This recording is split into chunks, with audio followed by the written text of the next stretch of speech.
Kok tadi ada yang ngerasa, Mbak kok soalnya susah? Iya, karena aku mendengar masukan dari UTBK tahun 2020 itu gimana, UTBK tahun 2020 kemarin itu gak ada TPA atau TKA maksudnya, cuman TPS. Tapi pas hari H, pas tes gitu ya, ternyata ada kejutan. Di bagian PK, pengetahuan kuantitatif, ada beberapa soal dari Matik Saintek. Maksudnya itu dari matematika yang uh, materi SMA gitu loh. Ada logaritma, grafik fungsi. Nah, ini kan sebenarnya materi matematika wajib gak? Wajib kan? Nah, terus terus kedandapan katanya nggak siap karena belajarnya itu cuma TPS aja dan TPS itu dia lihat pola-pola soal dari tahun lalu. Terus singkat cerita aku nemu soal gitu ya, soal-soal UTBK yang aku nemu dari Twitter dan aku konfirmasiin juga ke mereka yang UTBK 2020 dan mereka ngeiyain, iya kemarin mereka dapat soal ini gitu. Nah, aku pilih terus aku mikir kalau setelah aku lihat soalnya, iya sih, soalnya emang beda dibanding soal-soal latihan UTBK pada umumnya yang dari tahun 2019 dan seterusnya gitu loh. Karena soal bagian pengetahuan kuantitatif ini tuh materinya materi SMA gitu. Materinya tuh materi SMA, bahkan ada matriks, ada matriks sih, banyak matriks keluar di paket soal banyak keluar matriks. Nah, terus bisa aja ya itu terjadi bukan karena tahun kemarin gak ada TKA-nya. Karena setelah aku melihat soalnya itu memang pakai materi SMA, tapi bukan soal yang hot sampai kita bisa nyebut itu TKA matematika gitu loh. Jadi bisa aja emang soal pengetahuan kuantitatif itu di-upgrade gitu ya. Apalagi tahun ini kan di sosum kan juga nggak ada matematika sosum kan. Bisa aja mungkin pengen karena kemampuan berhitung untuk rumpun sosum hanya diukur dari pengetahuan kuantitatif dan sedikit bagian penalaran umum, maka bisa aja nanti di bagian PK-nya itu dibuat lebih susah, lebih sulit. Beda kayak tahun-tahun kemarin-kemarin seperti pas tahun UTBK 2020 kayak gitu. Nah, jadi hari ini kita akan belajar soal-soal itu. Ada 6 soal aja dulu sementara. Nanti kalau masih ada sesi waktunya, kita tambahin Aku akan bahas pelan-pelan gitu ya. Kalau nanti kecepatan silahkan diingatkan. Harus paham ya. Kalau nggak paham harus tanya sampai paham gitu. Nggak usah malu gitu ya. Semua di sini kalian punya hak yang sama untuk paham. Oke? Okay? Jika soal yang pertama, jika f dari x kuadrat ditambah 2x fx sama dengan 1. Jika fx sama dengan 3x plus 5, maka nilai x1 plus x2 adalah, nah berarti kita punya sebuah persamaan gitu ya, setelah kita ngeliat soalnya, kita punya sebuah persamaan ini, dan kita diminta buat nyari nilai x yang memenuhi. Ada dua nilai x yang memenuhi, makanya ada x1 dan x2, terus kita diminta hasil jumlahnya. Berarti kita harus menyertakan,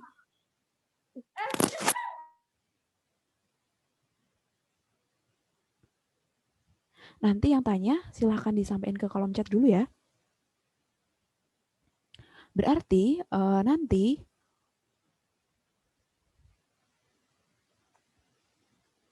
kita harus merubah persamaan atas ini ya ke dalam bentuk x. Berarti setiap fx nanti diubah jadi 3x plus 5. Tapi kemarin aku di YouTube itu sempat lihat bahkan dua channel sekaligus itu ngasih pembahasan yang keliru. Jadi mereka menyelesaikan ini itu dengan gini tekniknya. Dimisalkan A itu sama dengan fx. Ya, dimisalkan A sama dengan fx. Maka bentuk persamaan ini ya karena ini fx kuadrat diubah jadi A kuadrat ditambah 2A sama dengan 1 atau A kuadrat ditambah 2A min 1 sama dengan 0. Ya, terus nanti mereka faktorkan, habis itu ketemu fx kan, dimasukin ke sini jadi ketemu x, singkatnya kayak gitu. Tapi bukan itu yang mau aku sorotin. Coba teman-teman perhatikan dari bentuk ini, lalu dimisalkan ini, A sama dengan fx, jadi bentuk ini. Mana yang keliru? Ada yang sadar kelirunya di mana?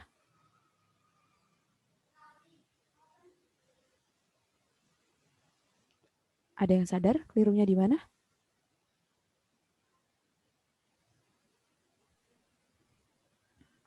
Kenapa kok keliru? Dari bentuk ini, terus fx-nya aku misalin A, habis itu jadi A kuadrat plus 2A min 1. Kenapa? Kelirunya di mana? Ada yang sadar nggak?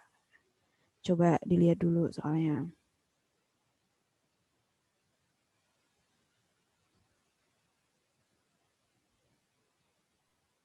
Pangkat X-nya. Ya, hampir mendekati. Bisa kasih penjelasan lagi? Oh ya, gimana nih? X-nya yang dikuadratkan. Betul. Thank you. Ini, aduh, Frindi. Siapa namanya? Ayo namanya diganti yang itulah, yang bener lah, biar enak aku manggilnya. Nah, bener guys, yang salah itu di sini loh. Oh, Frandi. Ya, bener, yang salah di sini. Jadi, kalau kita misalkan A sama dengan fx, terus dibuat A kuadrat gitu ya, itu artinya apa? Itu artinya fx, ya, fx dikuadratkan gitu ya. Ini kalau A kuadrat. Karena kita misalkan A kuadrat itu kan fx, berarti yang dia itu mewakili fx yang dikuadratkan. Sedangkan yang di sini itu f dari x kuadrat. Nah, ini beda. Ya, berarti tidak benar. Karena fx dikuadratkan dengan f dari x kuadrat itu sesuatu yang berbeda, teman-teman. Jadi ini nggak benar. Paham ya kenapa dia keliru? Kalau ada pertanyaan langsung tanya ya. Oke. Nah, sekarang berarti ya, cara yang paling efektif untuk menyelesaikan ini adalah dengan mensubstitusikan. Kalau fx sama dengan 3x plus 5, maka f dari x kuadrat itu tinggal mengganti x yang di dalam sini ya, kan diganti jadi x kuadrat yang di dalam kurung. Berarti x yang di sini di penjabarannya itu tinggal kita ganti x kuadrat juga. Berarti f dari x kuadrat itu sama dengan 3x kuadrat plus 5. Gitu. Sedangkan kalau tadi yang fx kuadrat tadi ya, yang a kuadrat tadi, itu tuh nanti fx-nya berapa? 3x plus 5 dikuadratkan. Kan beda gitu ya. Makanya yang tadi salah gitu. Balik ke sini, terus ditambah 2, sebentar. Terus ditambah 2 dikali fx. Fx-nya berapa? 3x plus 5. Sama dengan 1. Terus kita jabarkan berarti 3x kuadrat plus 5. Kita kali 2 kali 3x, 6x. Hati-hati ya dalam kurung ya. 2 kali 5, 10. Biasanya itu kalau dalam kurung itu nggak telitnya kalau main minus. Biasanya.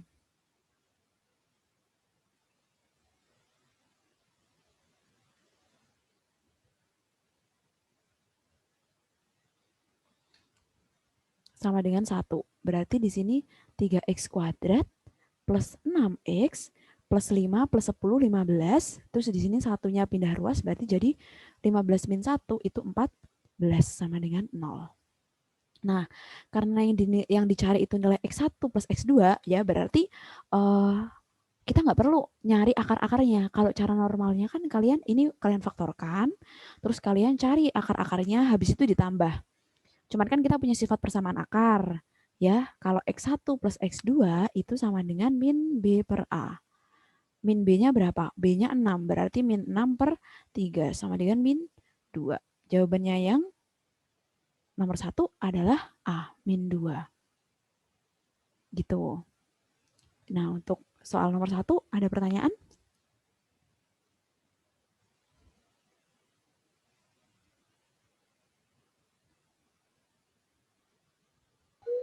Belum ada. Oke.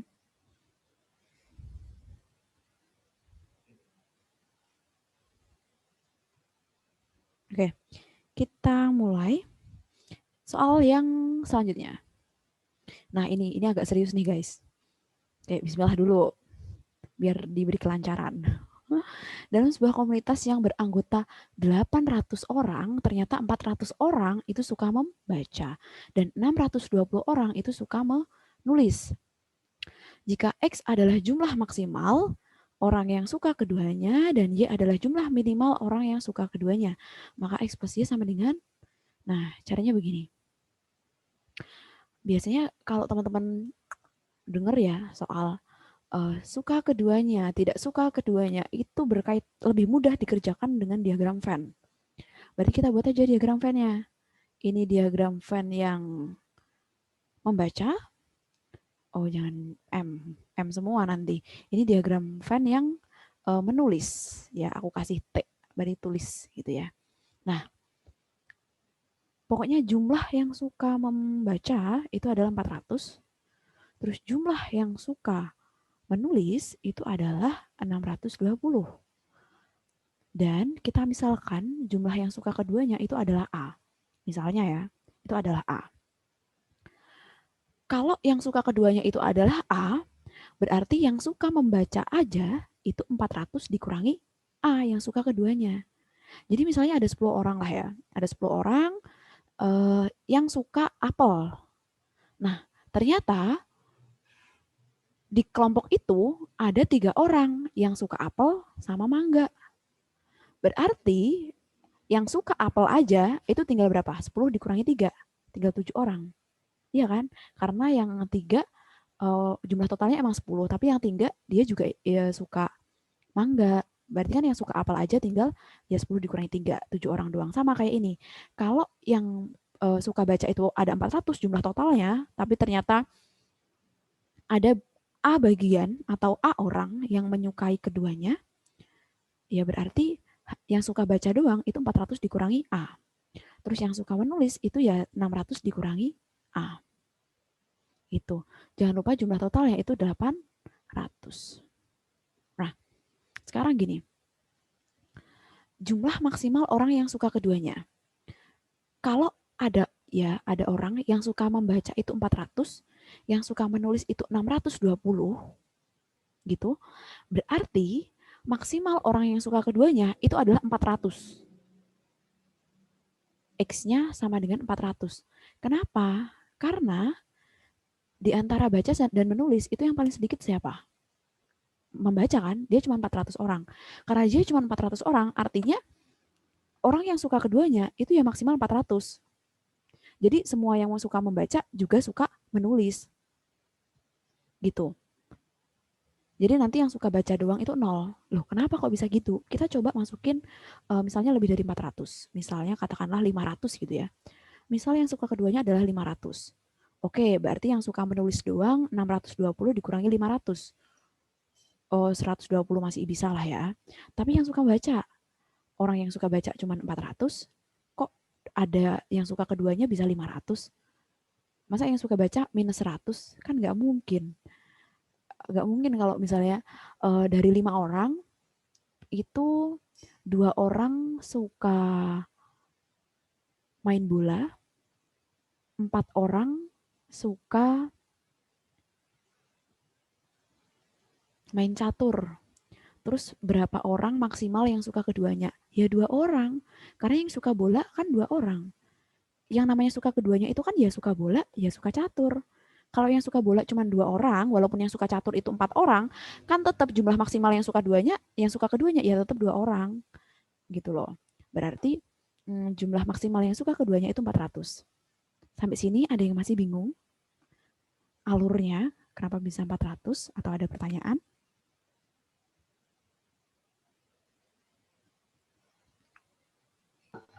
Lanjut ya. Oke. Nah, Ya, terus ya, lanjut ya. Nah, terus sekarang jumlah minimal. Jumlah minimal yang suka keduanya itu adalah kondisi ya ketika jumlah yang berada di dalam daerah ini ya dua daerah ini itu maksimum gitu ya. Uh, Minimal itu ketika jumlah yang ada di daerah sini itu maksimum gitu ya.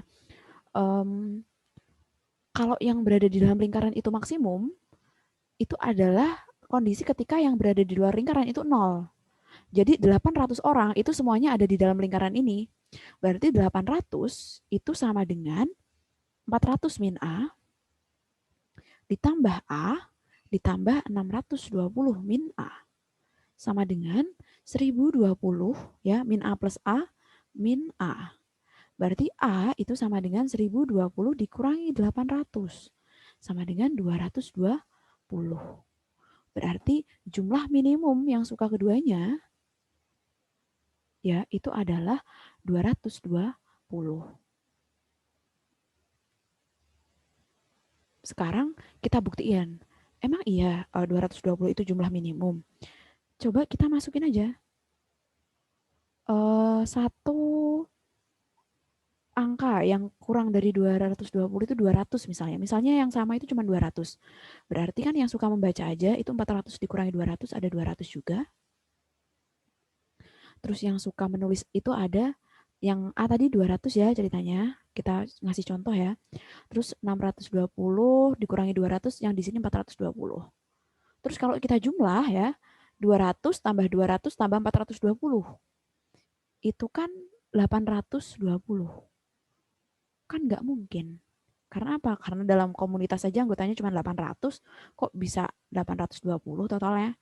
Jadi emang jumlah maksimum itu di A ada yang suka keduanya adalah 400 dan jumlah minimum yang suka keduanya itu adalah 220. Berarti total X plus Y itu adalah 400 ditambah 220 itu C, 620. Gitu.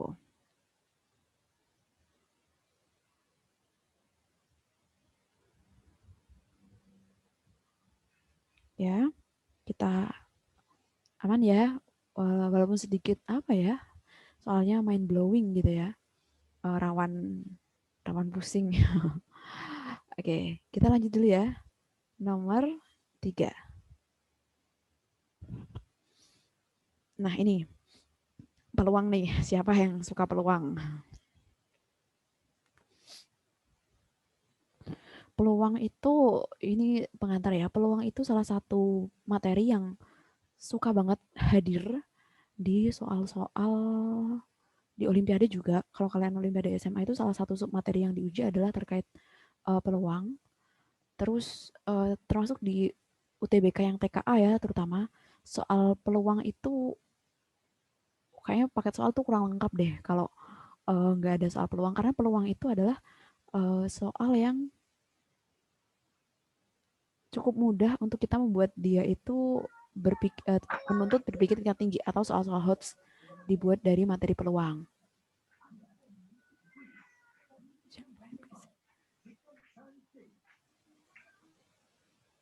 Gitu. Nah, misalnya di sini dari 4 huruf A, B, C, D, dan 5 angka 2, 3, 4, 5, 6 akan disusun sebuah password yang terdiri dari 1 huruf dan 3 angka.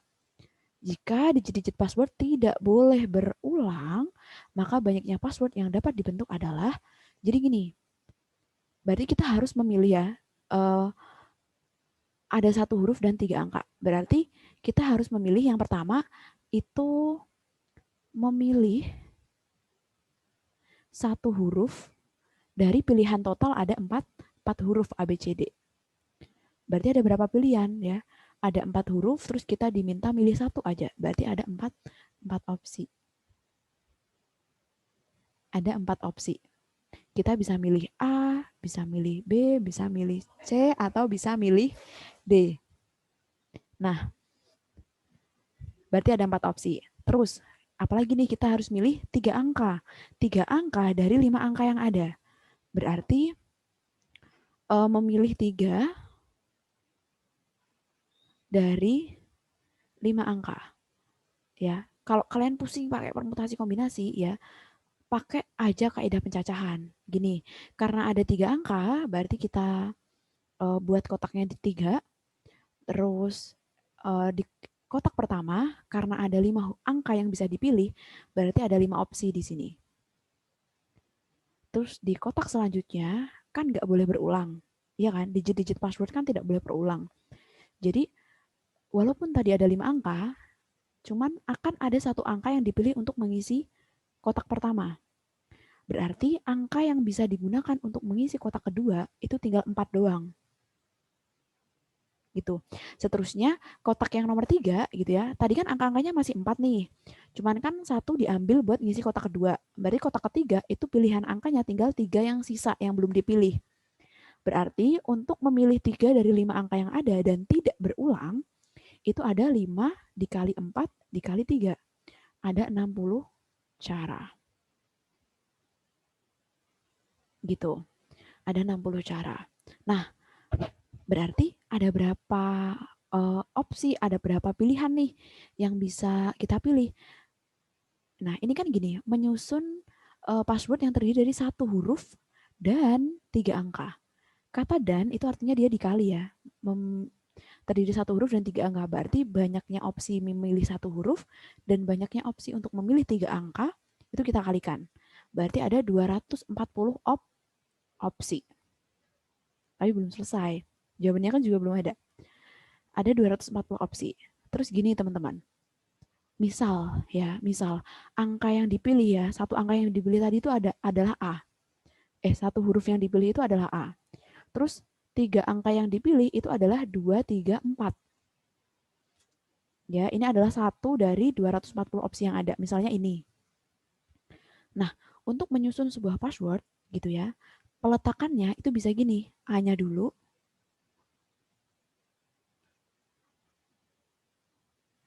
atau A-nya di sini, atau A-nya di sini, atau A-nya di sini. Gini. Berarti dari satu opsi ya, satu opsi memilih satu huruf dan satu opsi memilih 3 angka tadi ya, dari 240 opsi total, itu bisa dibuat 4 susunan yang berbeda. Dan itu kalau dibuat password, dia akan jadi password yang berbeda. Iya kan? Karena susunannya beda. Berarti 240 opsi tadi masih bisa kita kalikan 4.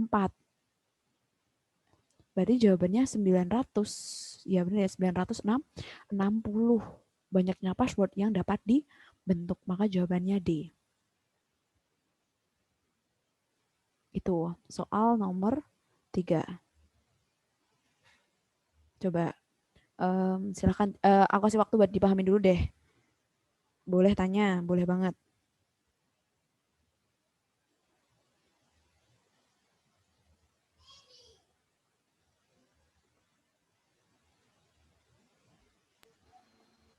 Pak, jangan cukup-cukup ya. Kenapa? Jangan. Cukup-cukup. Oh, masih kecepatan ya? Terus, ya perlu tak ulang nggak? Ayo yang lain. Bilang. Untuk nomor ini enggak. Oh nggak? Oh ya udah. Paham ya? Kalau diulang bilang aja ya. Kak, diulang dari bagian kenapa dapat ini dong. Boleh. Kita lanjut dulu ya. Soal nomor 4. Pelan-pelan. Nah, ini kayak kalau lihat gitu rasanya males gitu ya ngerjain. Jangan berburuk sangka dulu ya sama soal. Diketahui tips kalau kalian yang lihat soal rasanya ini kayaknya susah banget gitu. Dibaca dulu sekali, diketahui B1, B2, B3 suatu barisan. Jika B1 sama dengan min 2 dan B2 sama dengan 1. Nah ini rumus barisannya. Ini rumus barisannya, Bn plus 2 sama dengan 3 Bn plus 1 min Bn. Dengan N bilangan asli. Maka nilai dari B4 min B2 adalah, nah, dibaca sekilas dulu. Oke, lumayan lah, tapi belum tahu caranya gimana. Terus, kalian cek, mulai fokus dengan apa yang ditanya. Yang ditanya itu B4 dan B2. B4 min B2. Buat nyari B4 min B2, ya kita harus tahu B4-nya berapa, B2-nya berapa. B2 kita udah tahu ya, diketahui di soal 1. Berarti kita tinggal nyari B4. Dari rumus ini, B4 gitu ya, B4 itu kan sama dengan B2 plus 2. Bn plus 2, B2 plus 2. Berarti N-nya itu kan sama dengan 2 untuk B4. Maka dia sama dengan 3 kali Bn plus 1, berarti 2 plus 1, berarti 3B3, ya, 2 plus 1. Ini nyesuaiin rumus ini ya, nyesuaiin rumus ini. Terus dikurangi Bn, N-nya tadi 2, berarti min B2. Berarti untuk mencari B4, kita harus menghitung 3B3 dikurangi B2. B2 kita udah tahu 1, tapi kita belum tahu B3. Berarti kita lanjut nyari B3. B3 itu kan sama dengan B1 plus 2. 1 plus 2, N plus 2. Berarti N-nya itu diganti dengan angka 1 untuk B3. Terus sama dengan 3B 1 plus 1, berarti sama dengan 3B. N-nya kan 1 ya, berarti 1 plus 1 dikurangi B1. Sama dengan 3B2 dikurangi B1.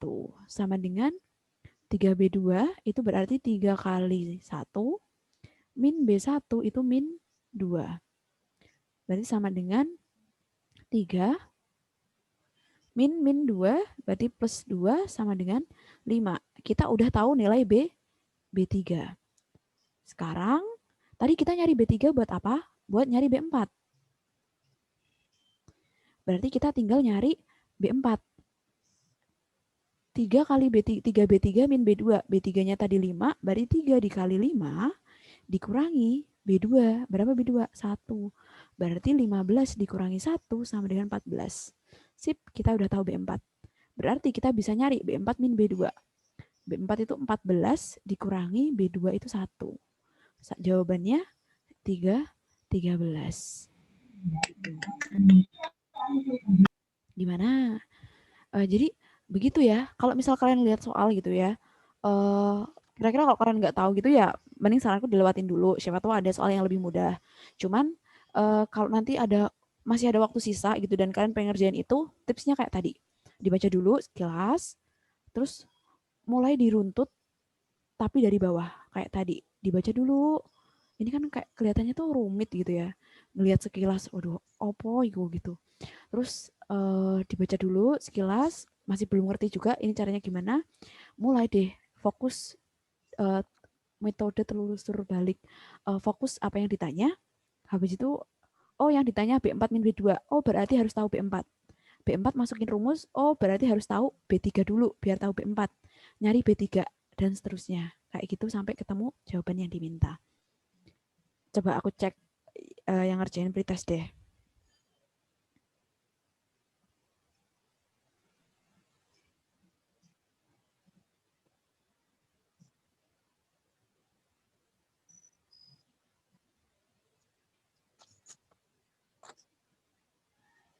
Nomor 3E.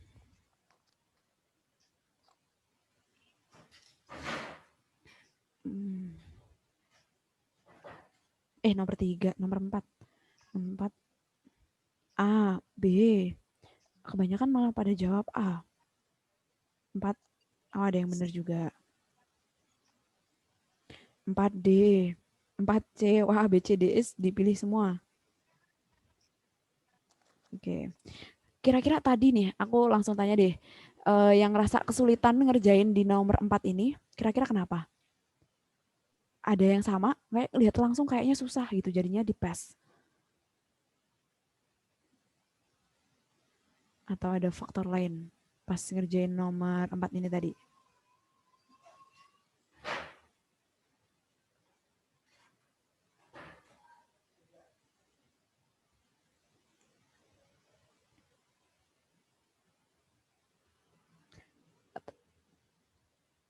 Gimana, masih bingung? Kalau bingung jangan malu nanya loh. Kalian yang nggak tahu terus nanya, itu tuh satu beribu-ribu langkah lebih maju, bukan beribu-ribu ya, banyak banget. Satu langkah lebih maju. Setidaknya kalian tahu, kalian itu nggak taunya di mana. Daripada yang nggak tahu kalau mereka nggak tahu, maksudnya nggak sadar kalau mereka nggak tahu. Jadi jangan malu buat tanya. Joes, kalau emang nggak ada, kita lanjut ke soal nomor 5.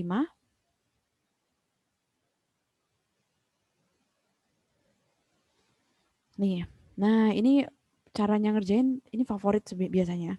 Tapi caranya ngerjain bisa beda-beda tiap orang.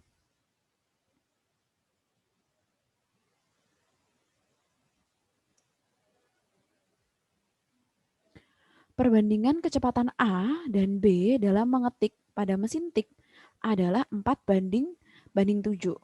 Berarti kecepatan A dibanding kecepatan B itu sama dengan 4 banding 7.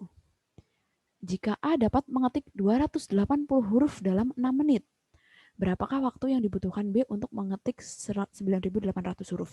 Nah, kalau kita pakai metode yang tadi ya, yang ditanyakan berapakah waktu yang dibutuhkan B untuk mengetik 9.800.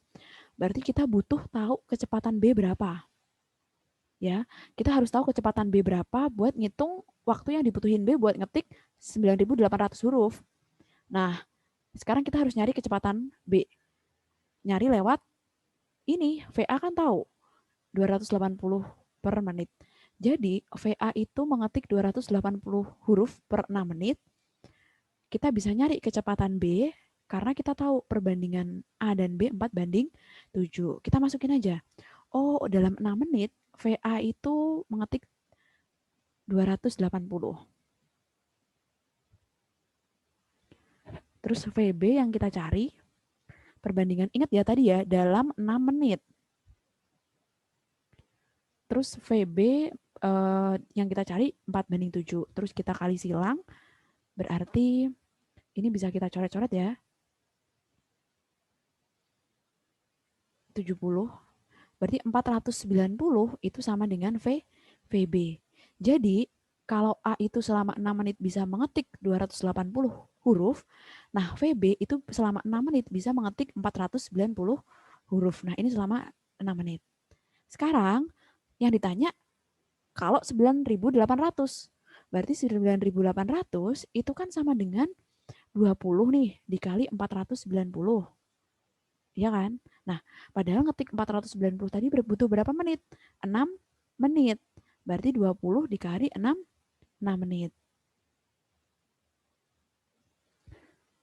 Maka waktu yang dibutuhkan B adalah 1.120 menit atau 2 jam. Jadi jawabannya D. Kayaknya paling banyak yang benar nomor 5 ini. 5D. Oh, ada yang B juga. 5D. Oh, ada yang E juga.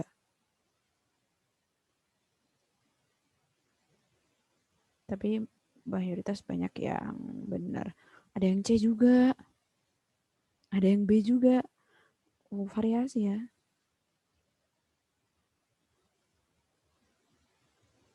Tapi mayoritas pada benar. Siapa tadi yang dilewatin?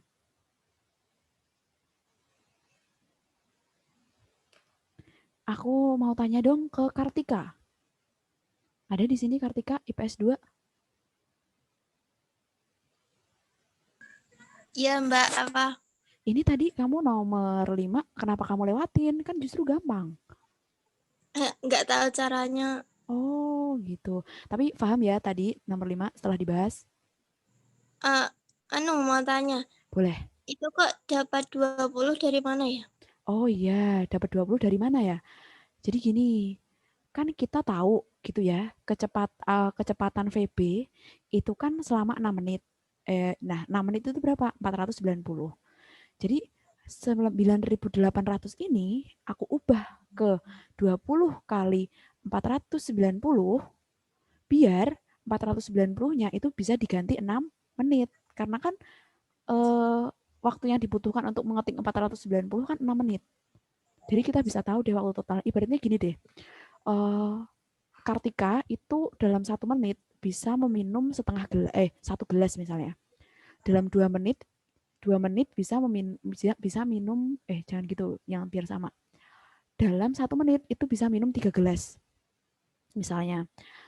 Terus berapa waktu yang dibutuhkan Kartika buat meminum 27 gelas?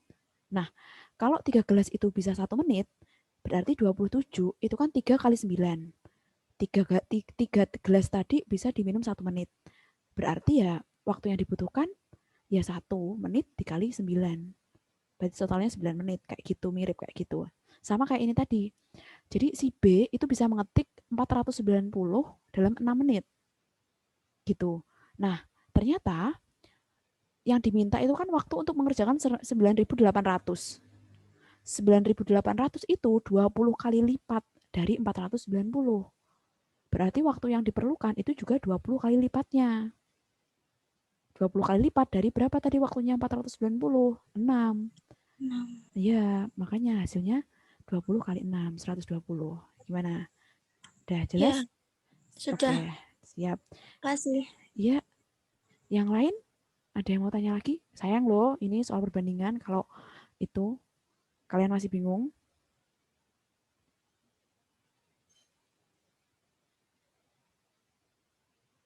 sudah ya? Aman? Kita lanjut ke soal berikutnya.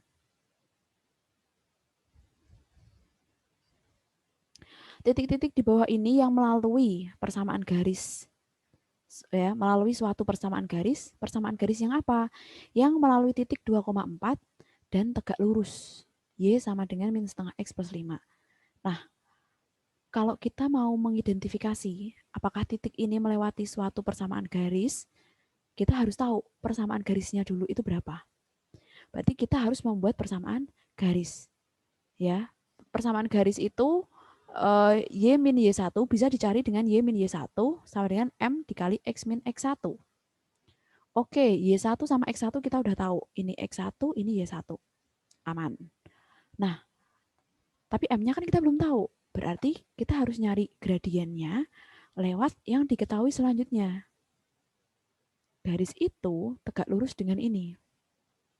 Siapa yang ingat hubungan gradien dua garis tegak lurus? Kalau garis yang sejajar itu kan M1 sama dengan M2. Kalau garis tegak lurus, hubungan M1 sama M2-nya gimana? Ada yang ingat? M1 kali M2 sama dengan min 1. Pintar, benar. Berarti siapa tadi yang jawab? Aku ngeliat screenku soalnya. Aku, Kak. Siapa? Ya siapa? Desi. Oh, iya aku tahu kamu. Aku ngeliat screenku soalnya jadi nggak tahu kamu. Oke, gitu ya, bener ya. Jadi karena dia tegak lurus, ada sebuah hubungan M1 kali M2 itu sama dengan minus 1, minus 1, min 1. Kita tahu kalau garis yang M yang 1 itu sudah diketahui min setengah. Berarti dikali M2 yang sama-sama tegak lurus sama dengan min 1, M2 sama dengan min setengah kita pindah ruas. Karena pindah ruas jadi dibalik. Masih min ya, tapi dibalik. Min 1 kali min 2 jadinya 2. Oh, kita ketemu M2-nya sama dengan 2. Sekarang tinggal kita masukin ke rumus ini. Y min Y1, Y1-nya 4, Y min 4, sama dengan M, gradiennya kita udah tahu 2, dikali X min 1. X min X1 ya, X1-nya itu 2. Berarti Y min 4 sama dengan 2X min 4. Ya, sama-sama min 4 bisa kita coret. Berarti persamaan garis yang dimaksud itu adalah Y sama dengan 2X. Ya, kita udah tahu persamaan garis yang dimaksud. Sekarang kita tinggal mengidentifikasi di antara keempat titik ini mana yang melewati garis ini. Kan titik-titik di bawah ini yang melalui. Mana ya titik yang dilalui? Titik, ada sebuah konsep titik yang dilalui oleh suatu persamaan ya, oleh suatu grafik dari suatu persamaan garis adalah titik yang ketika disubstitusikan ke persamaan garis tersebut dia memenuhi. Jadi kalau di sini kita kan bisa tahu X-nya, X sama Y-nya ya. Kita coba masukin aja ke persamaan yang tadi. Masuk enggak? Misal yang titik pertama 1,4 ya. Emang bener 4 itu sama dengan 2 kali 1. Kan kalau titik 1,4 itu artinya apa? Artinya X-nya sama dengan 1, Y-nya sama dengan 4. Kita masukin ke sini. Titik nomor 1 ya, 4 sama dengan 2 kali 1. Kan salah. Berarti dia nggak memenuhi, berarti nggak dilalui. Sama yang 1,1, masa 1 sama dengan 2 kali 1 juga salah. Kan Y-nya itu harusnya 2 kali lipat dari X kan? Yang ini juga salah. yang benar, yang memenuhi itu adalah titik yang keempat aja. Berarti jawaban yang benar adalah yang D, hanya 4 yang benar, hanya titik keempat yang benar. Gitu untuk soal nomor 6 ini.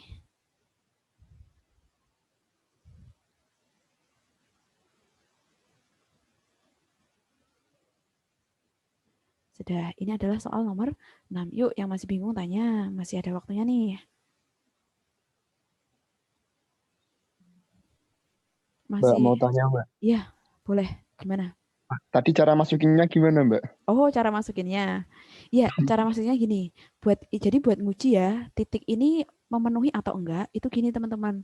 Cara masukinnya. Misal kita mau menguji titik yang pertama, kan 1,4. Titik ya, itu kan pasangan dari X dan Y, X, Y.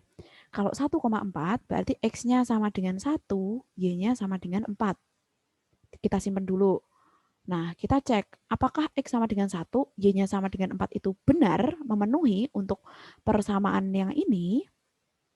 Kita cek sekarang. Y-nya kita ganti 4, X-nya kita ganti 1. 2 kali 1. 4 sama dengan 2 kali 1. 4 sama dengan 2. Ini benar nggak? Kan enggak. Kalau dia nggak benar, ya udah berarti dia nggak memenuhi persamaan garis itu, berarti dia tidak dilalui. Ya, titik itu tidak dilalui oleh garis tersebut. Beda halnya kalau kita nguji titik yang keempat, 1,2. Artinya X-nya sama dengan 1, Y-nya sama dengan 2. Kita simpan, kita uji ke sini. Y sama dengan 2X. Berarti kan 2 sama dengan 2 kali 1. Y sama dengan 2X, 2 kali sama dengan 2 kali 1. Karena kita tahu X-nya sama dengan 1, Y-nya sama dengan 2. Nah, terus kita hitung 2 sama dengan 2. Ini baru benar. Kalau benar, ya artinya dia memenuhi dan ketika digambar ya, dia akan dilewati karena memenuhi tadi. Makanya yang titik keempat ini cocok gitu ya, dilalui oleh grafik persamaan garis tersebut. Gitu. Masih bingung? Sudah, Mbak. Makasih. Siap. Sama-sama. Yang lain boleh tanya soal yang sebelumnya juga boleh. Masih ada waktu nih. Kalau malu nyebut nama nggak apa-apa. Aku nggak tahu nama kalian karena ini aku lihat screenku sendiri.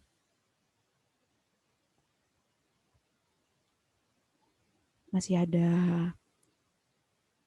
10 menit, 4 sampai 10 menit lagi. Jadi harapanku ya, ini emang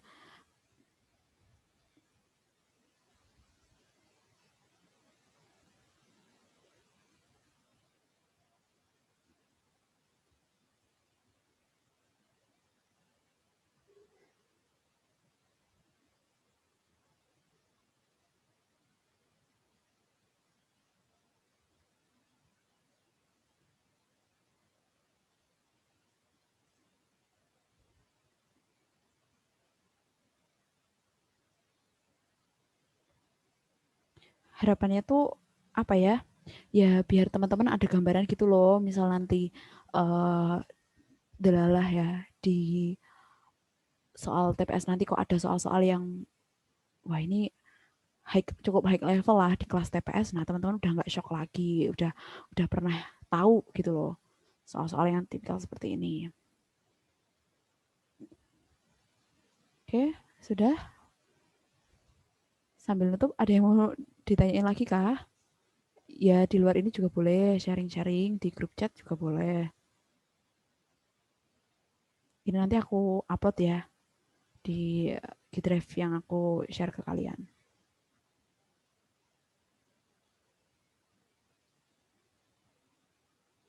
Oke, kalau sudah kita tutup dulu kelas kita malam hari ini. Terima kasih perhatiannya. Semoga walaupun sedikit ya, tapi ada hal baik yang bisa kalian ambil dari kelas kita malam ini. Sekian dari aku. Mohon maaf atas kesalahan. Wassalamualaikum warahmatullahi wabarakatuh. Semangat guys, sedikit lagi UTBK. Oke.